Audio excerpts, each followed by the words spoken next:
안전운임제가 새로 생겼지만 네. 기존에 아까 교수님이나 뭐 대표님 말씀하셨지만 없던 타리프가 아니에요. 단지 가격이 다르고 구간별에서 킬로미터당으로 이게 바뀐 것뿐이지 그렇죠. 이게 기존에 없던 건 아니고요. 그럼 기존에 왜 안 됐을까를 우리가 생각을 해볼 필요가 있어요. 아, 그렇죠. 되게 중요한 포인트네요. 예. 예. 그럼 기존에도 있었는데 그때는 왜 안 됐는데 지금 새로운 타리프가 생겼다고 한들 이게 과연 지켜질까요? 근데 여기에서 이번에 추가가 된 내용은 뭐냐면 서로 감시하고 고발을 해서 맞아. 벌금이 아주 들어간다는 나쁜 제도에 거가 있는 그 거예요. 독소 조항에 그. 저는 그 부분이 맹점인 것 같아요. 그러니까 예, 맞아요. 내려와서 30만 원에 하고 하는 거는 우리가 이야기를 해서 그렇지. 그거는 저희가 우리나라가 정으로 먹고 사는 나라 아니겠습니까? 그거는 저는 좀 괜찮다. 시장의 논리로 봐도 그 정도는 왜 너 하면 안 돼 하면 안 돼 자기도 하거든요. 그 정도는 근데 나쁜 사람들은 나쁜 사람들 때문에 자기가 그래요.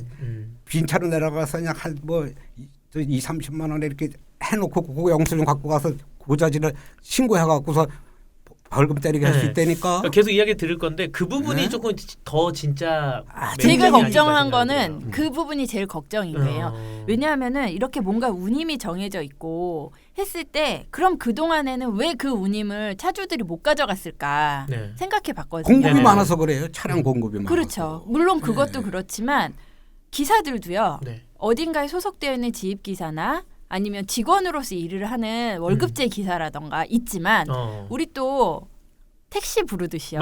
그쵸. 콜 받아가지고 맞아요. 다니는 기사님들도 계시다고 들었거든요. 프리랜서 기사님들. 그렇죠.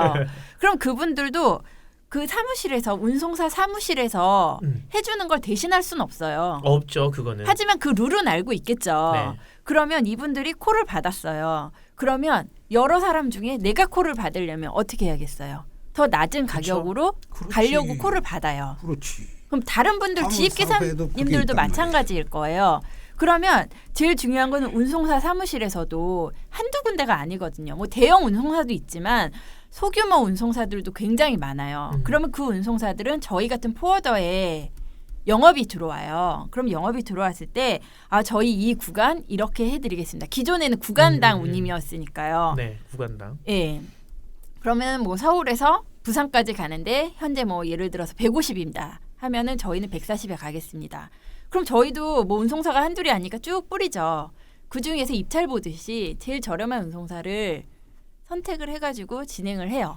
여기에서 타리프는 뭐 200만 원인데 우리가 140으로 해서 우리가 60만 원의 마진을 취하겠다는 게 아니에요. 화주들도 알아요. 타리프가 얼마인지 알지만 화주들 또한 여러 포워더나 직접적인 운송사에 이해관계가 얽힌 사람들이 굉장히 많거든요. 맞죠. 그러면 내가 아는 내 선배는 내 후배는 운송사 하는데 얼마라는데 그래도 나 이 포워더와 직접 일을 계속 많이 하고 싶으니까 너네가 토탈 인테리어처럼 한꺼번에 해주고 우리한테 얼마 청구해줘. 그래서 저희가 거기에서 그러면 저희도 어쨌건 인건비가 들어가잖아요. 그럼으로써 발생하는 10,000원, 20,000원만 그런 핸들링 차지로 주시겠습니까? 하는 부분도 있어요.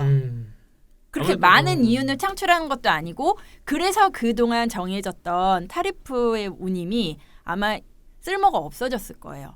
과연 이게 다시 킬로미터당 운임으로 생겼을 때 이게 과연 어느 정도 유지가 가능할 것인가도 생각을 해봐야 돼요. 똑같은 논리로 따지면은 물론 최소한으로 가져가야 하는 기사님들이 가져가는 위탁운임제라고 제가 봤거든요. 그 비용이 있고요. 금액이 정해져 있고요. 그리고 우리가 얼마만큼 운송사나 포워더에게 주어야 하는 운임이 있어요. 그 갭을 보니까 10만 원도 차이가 안 나요. 그럼 화주가 내가 내는 부분은 이만큼이니까 내가 이거 다 줄게 하는 화주가 과연 얼마나 있을까요?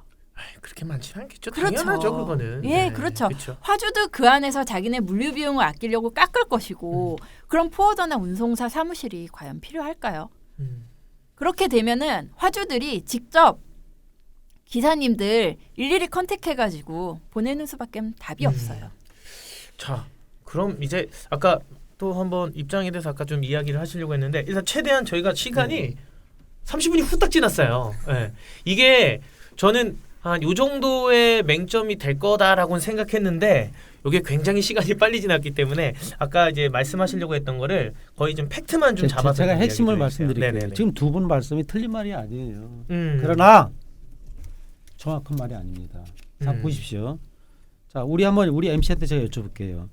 우리가 운임을 화주가 왜 포더나 주선사한테 많이 못 주겠어요? 경쟁이 되니까. 그렇죠. 네. 그게 뭐냐면요. 입찰을 해서 그래요. 네. 자 보십시오.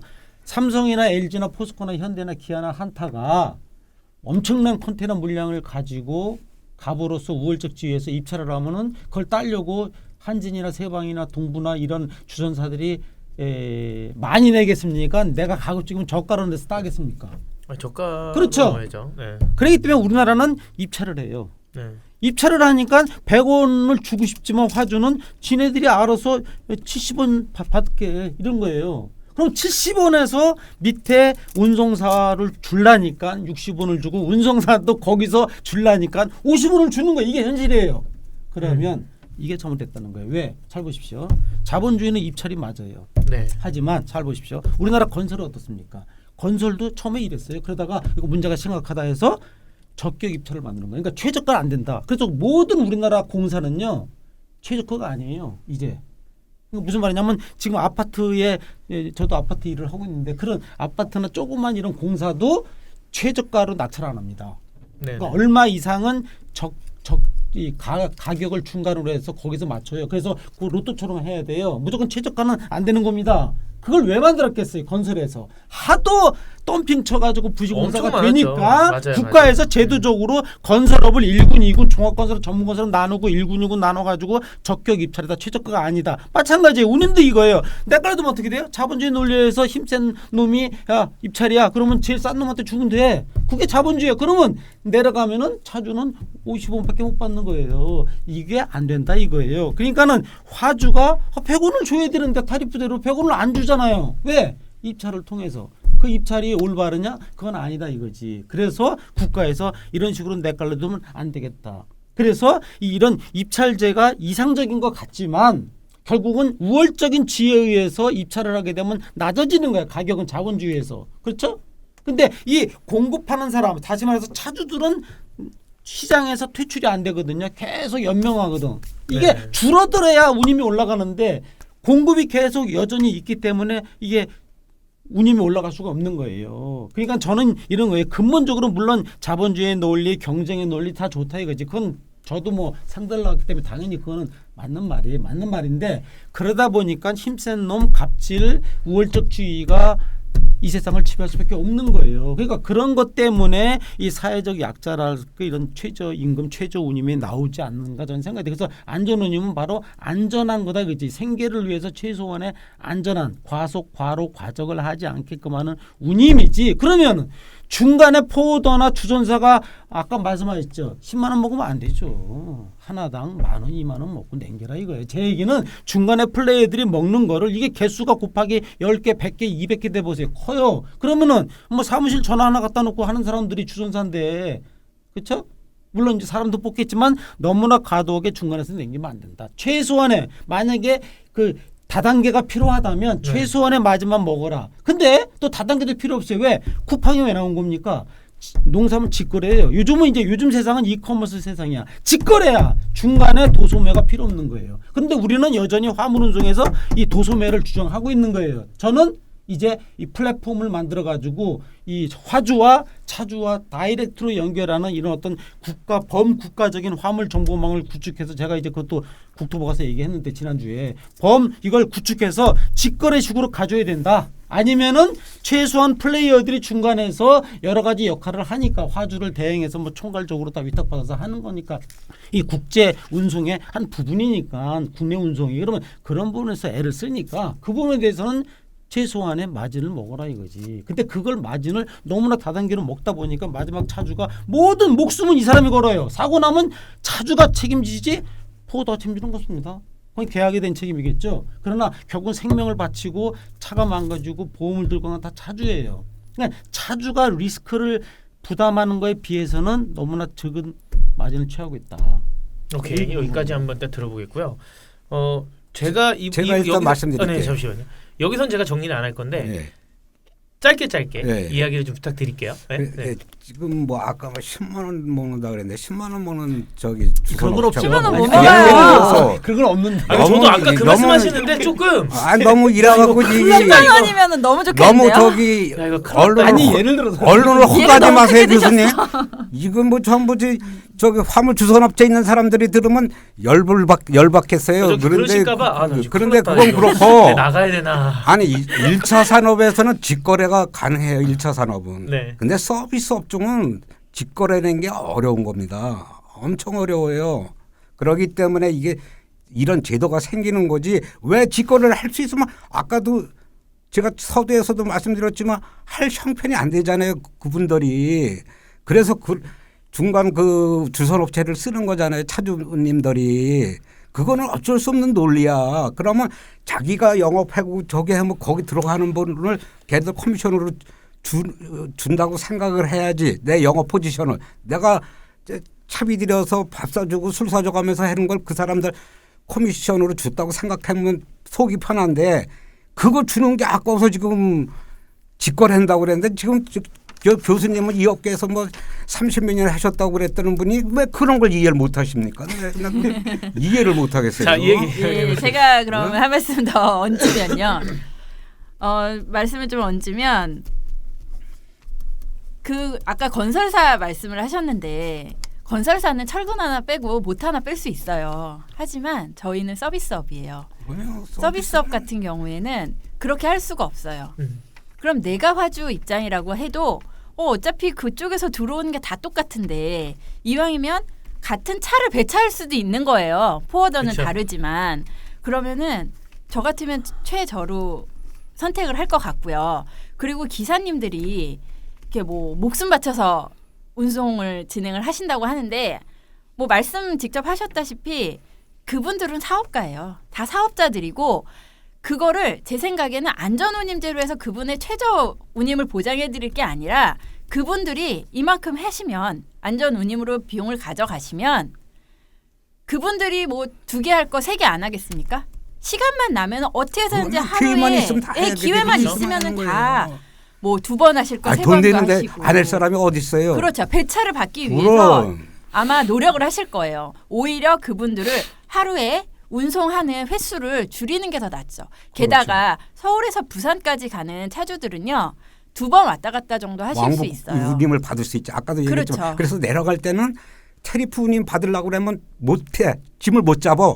그러니까 반값으로 해서 기름가로 빼려고 가는 거야. 이제 앞으로는 이제 추세가 그렇게 해놓고서 나 이것뿐이 못 받았어 하고서 신고해버리면 그 저기 주선업체는 벌금 500만 원 내야 돼. 500만 원 그 사람들 저기 한 달 500만 원 벌이도 안 돼요. 어? 그리고 가외로 말씀을 드리면요. 네. 이런 이야기도 있어요. 이 개우 받아야 한 달에 100만 원, 200만 원 수입하는 사람들이 얼마나 많은데 그 국내 운송 주선업자들. 자, 이런 이야기도 있어요. 차주들이 처음엔 욕심이 나가지고 운송을 해요. 그 운임이라도 받아서 가겠다. 좋게 좋게 마무리가 됐어요. 계산서도 서로 다 끊고 끝났어요. 그분들이 한두 건 모아가지고 나중에 빵 터트릴 수도 있다. 그렇죠. 우리는 운송사 기분을 잘 맞춰서 진행을 해야 된다. 이거는 언제고 그 건이 끝났다고 해서 방심할 일은 아니다라는 그렇지. 나중에 이야기도 지금 돌고는 있거든요. 저기 당할 수가 있어요. 지금요 시장에서는요. 그게 공산주의가 지금 지 안전운임제 신고가 신고했듯이 그럴 자 가능성이 보십시오. 생긴다고. 제가 예언합니다. 응. 제가 지금 차주 모임에 들어가 있어요. 카페 최대 카페. 어제 드디어 등업이 됐는데 어렵게 거기 함부로 못 들어옵니다. 분명히 신고 다 됩니다. 보십시오. 지금 운송사들이 지금 대충 지금 뭐 1, 2월 달 개도 기간 아니에요. 그 국토부에 물어보십시오. 1, 2월 달 소급 처벌이에요. 그건 무슨 말이냐? 3월 달부터 하는 게 아니에요. 1, 2월 달부터 소급 처벌을 하기 때문에 말만 개도지 내용은 1월 1일부터 시행해요. 맞아. 그걸 모르고 있어요. 이 포고다 화주들이 뭐 3월 달부터인가? 알죠. 저희가 왜 알면서도 몰라요? 현실감이 없는 거야. 두 번째 근데, 다 신고합니다. 보십시오. 지금 다 이 신고하게 차주들이요. 돼 있다니까 완전히 이번 이건 기회에 놓치면 안 공산주의 된다. 세계라니까. 그다음에 세 번째 네. 뭐냐? 자 보십시오. 제가 직거래가 왜 힘든지 아세요? 번호판이 없기 때문에 자 차주가 내 차인데 번호판이 없어. 그러니까 번호판을 누가 갖고 있어? 운송사가 갖고 있어. 조그만 운송사. 이 사람들이 없어져야 된다 이 말이에요. 그래서 다단계를 폐지한다는 이유가 지입제를 폐지하기로 국가에서 작년에 기재부에다가 보고할 때 정했어요. 자, 전면 단계적 폐지가 아니다. 전면 폐지를 하려고 했고 제가 지난주에도 가보니까 이것은 결국은 다단계를 없애야 되고 지입제를 폐지해야만이 해결되는 것이다 이거지. 근데 기존의 두 분의 논리는 뭐냐? 지입제와 다단계를 인정하는 틀에서 얘기하는 거예요. 근데 이제 우리나라가 전 세계에서 지입제가 있는 나라가 없어요. 왜 없어요? 그러니까 전 세계 다 있습니다. 아니 그건 지입제가 아니에요. 거기도 중간 그러니까 주선업체 다 있고. 주선업체가 있어요. 미국도 있는데. 아니 미국도 저기 기사님들이 우리 같은 영업회로 나라는 다 입니까? 우리 다 같은 운송회사 나라는 통해서 저기 그래서 오다 그것도 봤습니다. 우리가 이야기 나눌 거 어? 있습니다. 아직 한참 미국도, 밑인데. 미국도. 네.